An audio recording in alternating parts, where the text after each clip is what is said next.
point, what are you thinking about marathon number 2? Just what you can do. I just think I just gotta get a little older and better, and like we just kind of said, I don't do well, and I think I need to always take risks and kind of go for it. I enjoy that, and so I guess just next time, just hope it sticks.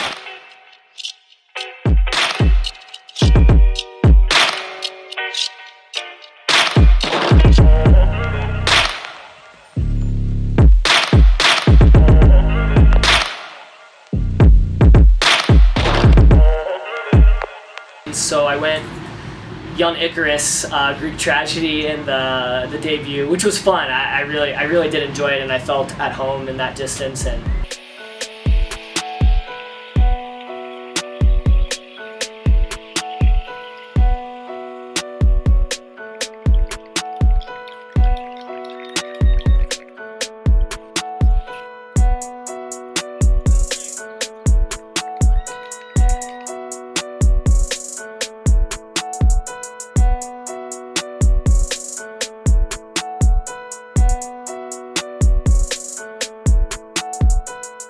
so CIM, my debut was awesome. I really enjoyed it. Don't regret it. But this next one, I really want to put a time out there. I'd love to run sub 2:11. Try to get close to that. I think so. Chicago is going to be the place to do it. I figure if I just can lose to Galen Rupp and Mo Farah by like 5 minutes, I should have a good shot at breaking 2:11. So that seems like a reasonable thing to do. So that's the goal for the Chicago Marathon coming up.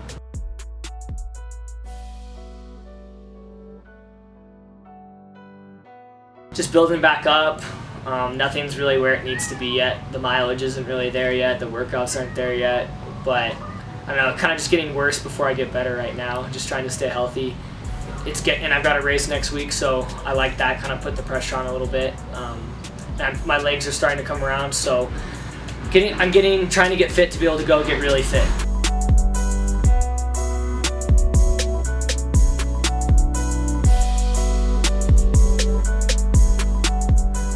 I had a long time to think about it, so I only had indoors for my 5th year. So I was on top, I was on fire the indoor season, and then my outdoor season didn't end well. So I didn't really have an option to leave Oregon and go professional. I mean, I probably did, but not. My stock was really low. My whole summer, fall, and then winter was just, how can I get my stock back up? So I was excited about Saucony because I felt like they were more into the road scenes a little bit, besides just track. And I mean, Ben True, everyone loves Ben True, and I mean, it's just so fun watching him run. And I was kind of worried that there seemed to be like a shift in pro running where you couldn't get a contract as easily unless you kind of joined up with a group. I just felt like I really needed a change.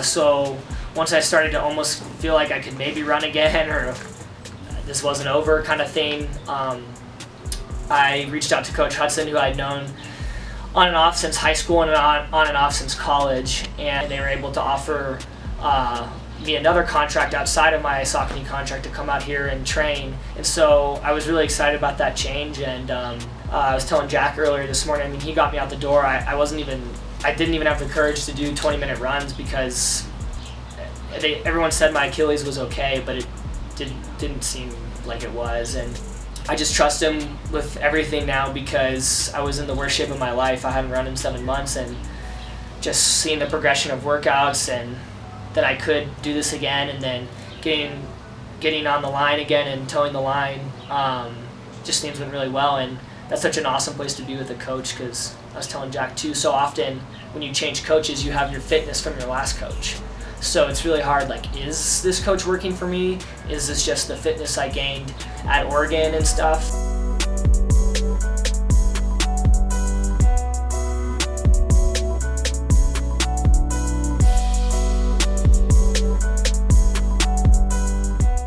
If you're in this for the long haul, have some patience and maturity to realize that, you know, it's not going to come overnight. And he was okay, a little stronger, and then finally, all right, he's getting in the game. The goal is to make him a world-class marathoner.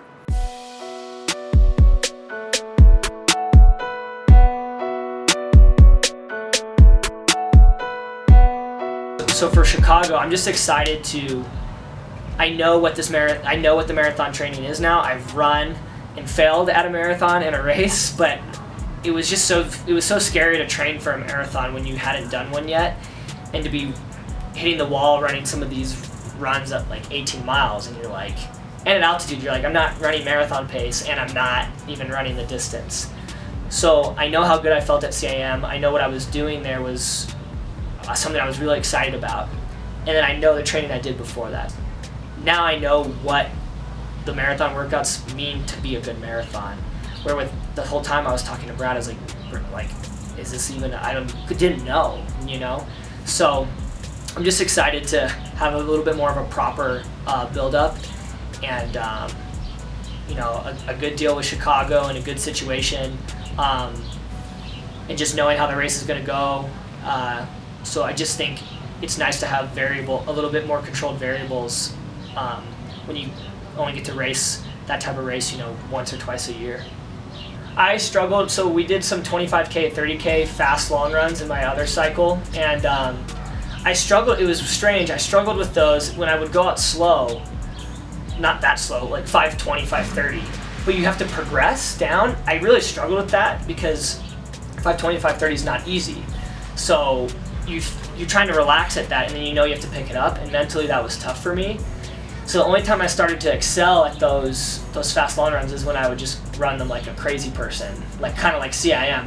I just would go out and just use talent and fitness and just put my head down and work. I think a lot of people try to run they run a marathon. They go, oh, I only want to race 10 miles of it. I only want to race 5K of it, 10K of it. And although I don't want to run every mile hard in the marathon, that's not what I'm saying, I want to be prepared to run 26.2 miles engaged.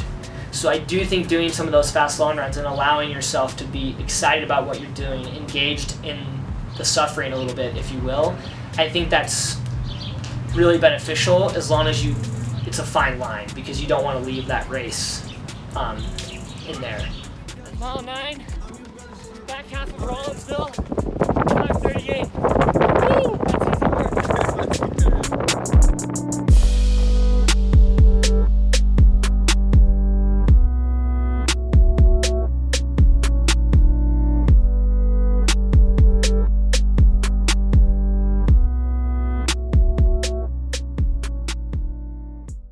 At the end of the day, at the end of your pro career, what are you trying to accomplish? Why are you still running?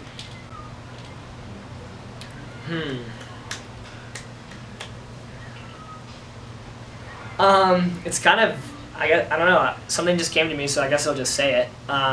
It's kind of intense. I guess I feel like I'm still running because I've been running for so long, and I was very successful like right away. I got second as a young kid, third in track, second in cross country. And during that time, everyone was like, oh, well, he's good now, he won't be good later. High school, kind of same thing. I started running these 10Ks, and I went to Oregon, and they were very happy to have me, but I could tell, you know, that people didn't really think I was going to pan out or be that good, and worked really hard. And not only did I end up, you know, contributing and scoring and being pretty good, but I even changed. I became such a better athlete at Oregon. I was able to run fast in the 3K, finish races fast. I want to be someone that it's like, no, this guy did something at the professional level. This guy had a career that he should be proud of. And I feel like I'm close, but there's still more I want to do to just kind of like, I wouldn't say it's haters or anything. It's not like to prove haters wrong, but I've just heard kind of those things my whole life, my whole running career, that he's not going to be the next thing. I've kept getting it done at the next level, and this is kind of that final level, and it's really hard. But I also feel like I'm just so close. So I think just at the end of the day, I want to feel like I belong, and I made everyone proud, and all my coaches and my parents and people who believed in my career and believed that I was doing something special, we can all walk away and say, you know what, that guy got the most out of himself, and you know, he was the real deal.